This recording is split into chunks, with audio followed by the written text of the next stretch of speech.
જય શ્રી કૃષ્ણ મિત્રો, રાધે રાધે। આજની કહાની છે સંતાન વિના સંસાર વ્યર્થ। તને સંતાન નહીં થાય, તું મારો કુળદીપક નહીં આપી શકે। તારા બાપે ક્યાં અમને આવા વાળિયું વળગાડ્યું। અમારા કરમ ફૂટી ગયા કે સવારની શિખામણ સમયે રૂખીબેન એમની વહુ કવિતાને કટુ શબ્દો બોલી રહ્યા હતા। લગ્નના 3 વર્ષ થઈ ગયા પછી કવિતા માતા બની શકી નથી। દર મહિને એના બાબુના લીધે કારણે સાસુનો ક્રોધ વધતો જતો હતો। ઘરમાં પતિ મુકેશ અને થોડા સમય દૂર સસરા ભીખાભાઈ પણ હતા, પણ કોઈ કંઈ કહ્યું નહીં। ઘરમાં સાસુનું રાજ ચાલતું। કવિતા તો જાણ એક કઠપૂતળી બની ગઈ હતી। રોજના આ જ ઘટના થતી। હવે તો મુકેશ પણ તેની પ્રત્યે ઉદાસીતા થઈ ગયો હતો। જ્યારે કવિતા અને મુકેશના લગ્ન થયા ત્યારે કવિતા ધોરણ 12માં ભણી સુધી ભણેલી હતી। એ બ્રિલિયન્ટ વિદ્યાર્થી પણ હતી, પણ પિયરમાં નાના 3 ભાઈઓ બહેન અને સમાજમાં દીકરીઓને વહેલા લગ્નની પ્રથા હોવાથી કવિતા તેની તેજસ્વી છોકરીનું લગ્ન માટે બલી ચડાવી દીધી હતી। એના શિક્ષકો એના વખાણ કરતા કે એ ગામમાં પહેલી સ્ત્રી બની શકે જે ઉચ્ચ હોદ્દા પર પહોંચી શકે છે, પણ સમય સારો હોય તો બપોર ને ખરાબ પણ હોય તો જંગલ ભટકવું પડે છે। મુકેશ BA કરી ઘરે હતો। બાપ દાદાની ખેતીમાં સહાય કરતો, પૈસા ટકી સુખી હતો અને માતા પિતાની એકલી સંતાન। 12મા ધોરણની પરીક્ષા પછી તરત જ કવિતાના લગ્ન થઈ ગયા હતા। સાસરે હોવા છતાં કવિતાએ ધોરણ 12માં 98% લાવ્યા હતા, મીન્સ 98% લાવ્યા હતા। એમનું પરિણામ આવ્યું ત્યારે પિયરમાં એને ગામમાં ઉચ્ચ માફક આનંદ હતો, પણ સાસરે એ ખુશી ન હતી। રૂખીબેનની રૂખાશ અને કુટુંબના કવિતાના અપમાનોને રદગોળી નાખ્યા। વહુ તો કુળદીપક લાવવાની જોઈએ, ભણવાની શોખીન નહીં, એમ કહી રૂખીબેને કવિતાના ભણતરના દરવાજા બંધ કરી દીધા હતા। કવિતાના પિતા શ્યામજીભાઈ દીકરીનું વધુ ભણાવવાની વિનંતી કરવા સાસરે ગયા, તો પણ રૂખીબેને અપમાનજનક શબ્દો ઉચ્ચારીને તેમને પરત મોકલી દીધા હતા। આઝાદી માટે સંઘર્ષ, છૂટાછેડા આપી ભણવી હોય તો ભણાવી લઈ જાઓ, રૂખીબેને કટુ શબ્દો ઉચ્ચાર્યા હતા। શ્યામજીભાઈ માટે એ શબ્દો વ્રજ સમાન લાગ્યા હતા। દુનિયામાંથી સૌથી લાચાર જો કોઈ હોય તો એ દીકરીનો પિતા, જે પાસે જીવ હોવા છતાં હંમેશા નમીને રહેવું પડે છે, જમાઈને ખુશ રાખવો પડે છે, કારણ કે એ દીકરીને રાખે છે। આ વિચારવાની સાથે શ્યામજીભાઈ રડતા રડતા મોટરસાઇકલ પર પોતાના વતન તરફ વળ્યા હતા। સમાજની આબરૂ બચાવવા કેટલાય કુશળ અને તેજસ્વી કવિતાઓના સપનાઓને કોળી મેષ બની જાય છે। કવિતાએ પણ પોતાના જાતે હથિયાર ઉતારી દીધા હતા। સ્ત્રી જ્યારે સ્વતંત્ર હોય ત્યારે જ પોતાના માટે નિર્ણય લઈ શકે છે। અહીં તો કવિતા રૂખીબેનના દબાણ નીચે દટાઈને ગઈ હતી। તેની બુદ્ધિ અને કુશળ હવે મગજ ખૂણામાં ગુંજી ગઈ હતી। પિતાના સંસ્કારો કારણે એ કંઈ બોલી શકતી ન હતી, અને જો કંઈ બોલી જાય તો પિતાજીની આબરૂનું શું। 3 વર્ષના અગાધ સંઘર્ષ અને શારીરિકની આબરૂ સાચવવા હવે કવિતાને જીવ પર આઝાદી માટે પોકાર કરતો હતો। દુનિયામાં સૌથી વહાલું હોય તો એ વ્યક્તિની પોતાની આઝાદી હોય છે। સ્પ્રિંગને બદલે દબાવો એટલું ઉછળશે। કવિતાના મનમાં અનેક વિચારો આવતા જતા રહેતા હતા। એક દિવસ કવિતા પિયર ગઈ, ત્યાં તેને જૂની સહેલી દીપ્તિ મળી ગઈ હતી। દીપ્તિ એક પ્રાથમિક શાળાની શિક્ષિકા હતી। ભણવામાં કવિતા કરતાં પાછળ હતી, પણ જીવન એકદમ ગૌરવભર્યું જીવતી રહી હતી। એના પતિ અને દીપ્તિ એક જ ગામમાં નોકરી કરતા હતા। કવિતાએ દીપ્તિ સાથે ઘણી વાતો કરી। સ્ત્રીઓ પોતાનું દુઃખ ખોલીને વાત કરવા લાગણીતી હોય છે। કવિતા પણ દીપ્તિને આગળ રડી રહ્યા પડ્યા। તેણે પોતાના દુઃખની કથા કહી, મુકેશ વિશે વાત કરી। મુકેશ દેખાવમાં સુંદર છે, પણ હિંમતથી સાવ નબળો હોય છે।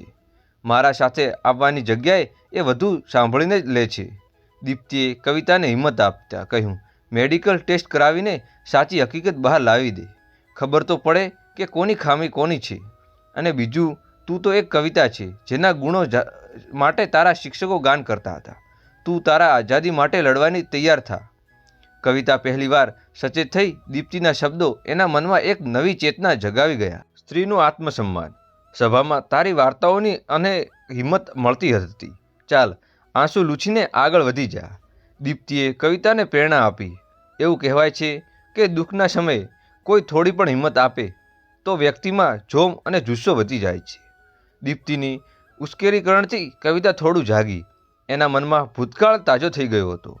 કેટલા વર્ષો પહેલાં તે શાળાની પ્રાથમિક સભામાં કવિતા બાળ વિવાહ અને સ્ત્રીઓ પર થતા અત્યાચાર વિશે પ્રવચન આપતી હતી, અને શબ્દો તાકાત હતી, પણ વાસ્તવિક જીવનમાં તે શીખવે છે કે બોલવું સહેલું છે, કરવું બહુ અઘરું છે, અને જો પોતાના લોકો સાથે ના આપે તો એ લડાઈ જીતવી પણ દૂર છે। જીવન પણ મુશ્કેલ બની જાય છે. સાસરે જતાં બધી ઘણી દીકરીઓ મરજાય જાય છે તો કેટલાઓ બળખોર બની જાય છે. એક વાત કવિતાને સાફ સમજાઈ ગઈ હતી કે સ્ત્રી જે સ્ત્રીને દુશ્મન છે. સ્ત્રીઓ જીવન પ્રવાહ દીકરી તરીકે શરૂ થાય છે, બહેન, માતા, પિતા બની સાસુ તરીકે પૂરો થાય છે. જો એ પોતાના છેલ્લો રોલમાં એક માતા તરીકે પ્રેમ અને કરુણા દાખવે તો એ તેની જાતિ માટે મોટો ઉપકાર બની ગણાય છે. એ સાંજે મુકેશ કવિતાને લેવા માટે ગાડી લઈને સાસરે આવ્યો હતો. ગાડીમાં બંને એકલા હતા. વાતચીત શરૂ થઈ ગઈ અને એક નવો જ પરિવર્તનશીલ પલ હતો. કવિતાના અંદરના મોટિવેશન અને પ્રાર્થના સભામાં વિશેષાર હવે બહાર આવી લાગ્યા હતા. મુકેશ એક સ્ત્રીની વ્યથા સમજી શકો. પોતાના પિતાના ઘરે આરામથી સૂતી, ઘરનું કામ કર્યું તો ઠીક, ના કર્યું તો પણ ઠીક, સખીઓ સાથે કલાકો સુધી વાતો કરી શકે અને જ્યારે મન થાય ત્યારે માતા પિતાને દિલની વાત કહી શકે છે. પણ લગ્ન પછી પોતાનો જન્મસ્થાન છોડીને સાસરિયાએ પોતાનું બનાવવાનું પડે છે. કવિતા રોકાયા વગર બોલતી રહી. સાંજે એ પોતાની લાગણીઓ વ્યક્ત કરવા તૈયાર હતી. મુકેશ, તમે કદી એક બાર તમારા સાસરે 10 દિવસ રહી જાઓ છો. મુકેશે આટલી હિંમતભરી કવિતાને કદાચ પહેલી વાર જ જોઈ હોય. સ્ત્રીને બીજું કંઈ ના જ મળે તો ઓછામાં ઓછું એનું વાતાવરણ તો મળવું જ જોઈએ જ્યાં તેનું આત્મસન્માન જળવાઈ શકે. તમારા પપ્પા તમારી માતાનું કેટલું સન્માન કરે છે. હું પણ ઈચ્છું છું કે તમે પણ એ જ કરો. કવિતા થોડા ક્ષણો માટે થંભી અને પછી તેની સૌથી મોટી ઈચ્છા વ્યક્ત કરવા લાગી. મારે આગળ ભણવું છે અને બીજું મારા માતા પણ બનવું છે. મુકેશ, હું તને ખૂબ પ્રેમ કરું છું પણ સાથે સાથે મારા આત્મસન્માન પણ જોઈએ છે.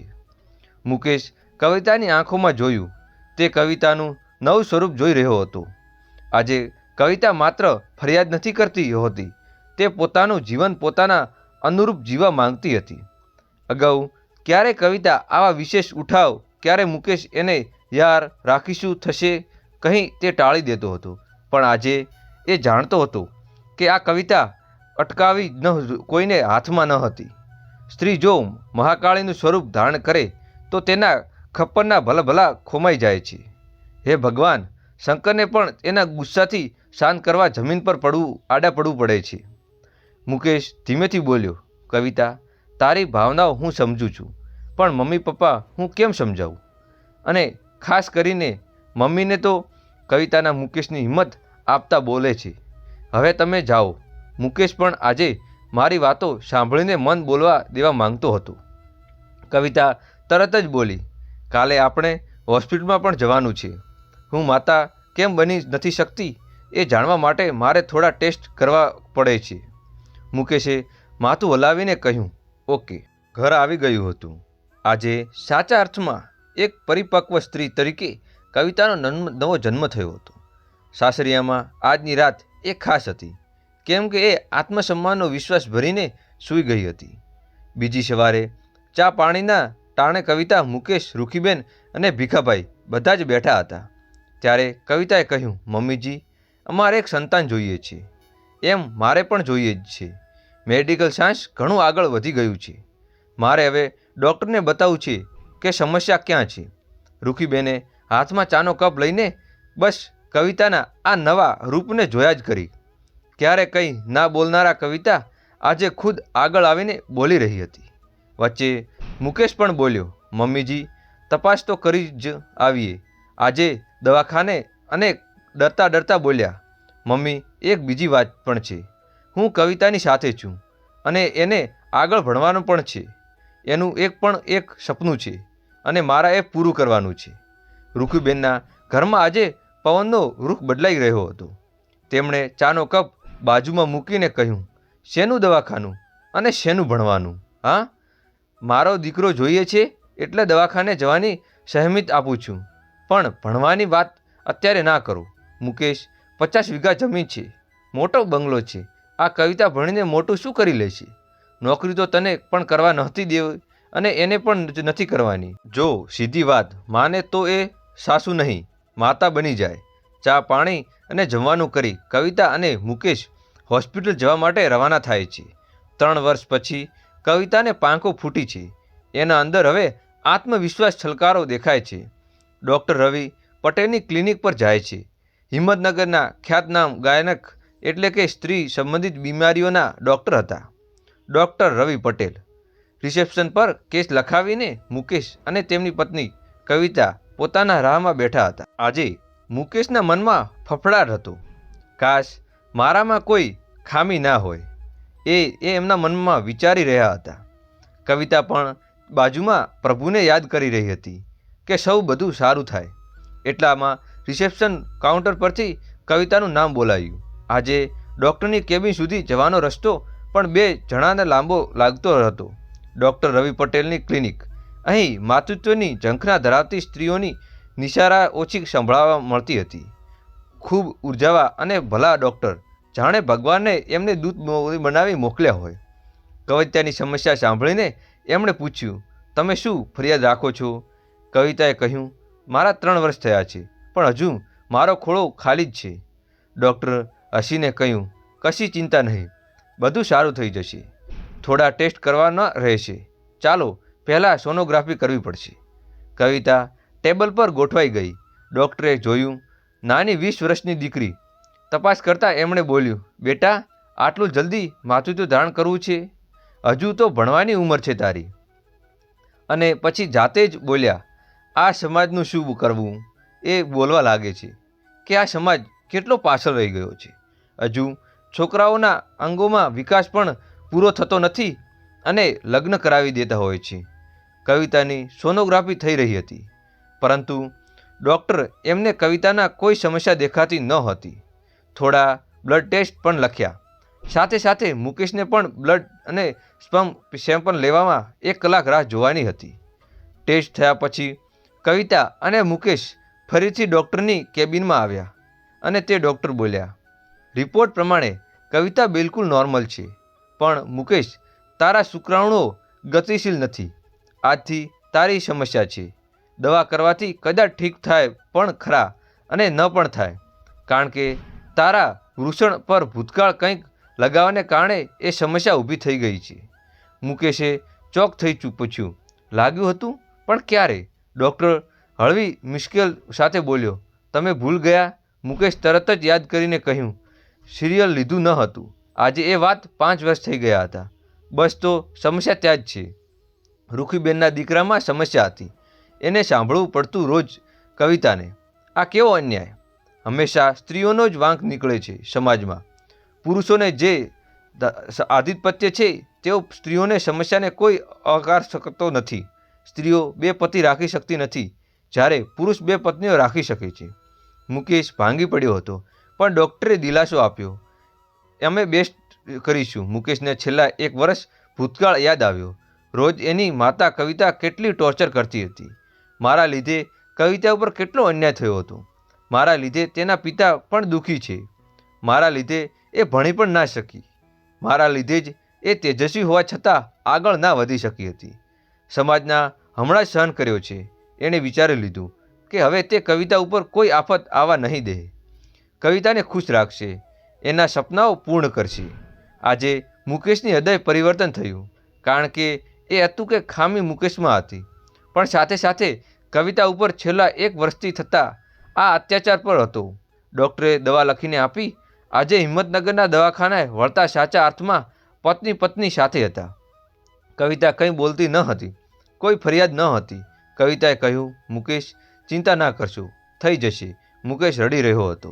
રડતા રડતા તે બોલ્યો, કવિતા, યાર સોરી, ખામી મારામાં છે અને અન્યાય તને થયો છે. હું કેટલા સ્વાર્થી માણસ છું, મને માફ કર. કવિતા સમજુ ઘરની દીકરી હતી. માફી કરી જે દેને મુકેશ અને કવિતાની રાહ કાગડો રૂખીબેન જોતા હતા. રૂખીબેને સ્વભાવ સારો ન હતો. અમુક જ સાસુ હોય જે વહુને પણ દીકરીની જેમ માને, અને અમુક જ વહુઓ હોય જે સાસુને માતાને માને. ગાંડી આગળના પાર્ક થઈ. મુકેશ સીધો રૂખીબેને જોડે ગયો અને રૂખીબેને કંઈ બોલે એ પહેલાં જ વરસી પડ્યો હતો. આજે તે અલગ જ અંદાજમાં હતો. મુકેશ બોલ્યો, માં, વાંક બધા તારા દીકરામાં છે. કવિતાના રિપોર્ટ બધા નોર્મલ જ આવ્યા છે. કવિતાને આજ પછી કંઈ બોલો તો નહીં. હું ઘર છોડી જુદો રહેવા જતો રહીશ. કવિતા તો કંઈ પણ બોલ્યા વગર ઘરમાં કામમાં હતી. કવિતાએ કામ કરતાં કરતાં જોઈ અને કોઈ પણ ફરિયાદ કરી ગુસ્સો ના કરતી જોઈને રૂખીબેને પણ શરમાઈ ગયા હતા. આજે જીવનમાં મોટી થપ્પડ નફરત ઉપર પ્રેમથી પડી ગઈ હતી. કવિતાના માયાળુ સ્વભાવ જીતી ગયો હતો અને કર્કશ સ્વભાવ હારી ગયો હતો. રૂખીબેનને પણ થયું કે આ છોકરીનું ખોટું આટલું બધું બોલી છું. તેના પિતાનું પણ મેં અપમાન કર્યું હતું. જેને પોતાની ભૂલ સમજાવવા અને માની લે છે એ તમામ પાપોથી બોજથી હળવો થઈ જાય છે. પણ રૂખીબેનને અહમ આડે આવતો હતો. એમને નીચું જોયું અને નમન ગમતું હતું એટલે તે કવિતા પ્રત્યે પ્રેમ પણ કેમ ન વરસાવી શકે. પ્રેમ તો એ જ વરસાવી શકે જે નમી શકે. હા, ક્રિકેટ રમતી વખતે વાગ્યું હતું. હવે આગળ વધવું હતું એટલે એ જ રાત્રે મુકેશને પ્રસ્તાવ મૂક્યો કે આપણે આગળ ભણવું જોઈએ. મુકેશે સહમત થઈ અને બીજા દિવસે કવિતાની માર્કશીટ લેવા માટે સાસરે ગયો. કવિતાના પિતા પણ આજે ખુશ હતા. જમાઈ તેમની દીકરીને ભણવા નીકળ્યો હતો. કવિતાનું એડમિશન પણ થઈ ગયું હતું. હવે કવિતા કોલેજ જઈ શકશે. કવિતા સાયન્સની વિદ્યાર્થી હતી અને તે મેડિકલ ક્ષેત્રે એડમિશન મળી ગયું હતું. 4 વર્ષ ભણવાનું હતું એટલે કવિતાએ મુકેશને પણ પ્રોત્સાહિત કર્યું કે તે યુપીએસસી જીપીએસસીની તૈયાર કરવી જોઈએ. સારો સ્વભાવ અંતે તો જીતી જાય છે.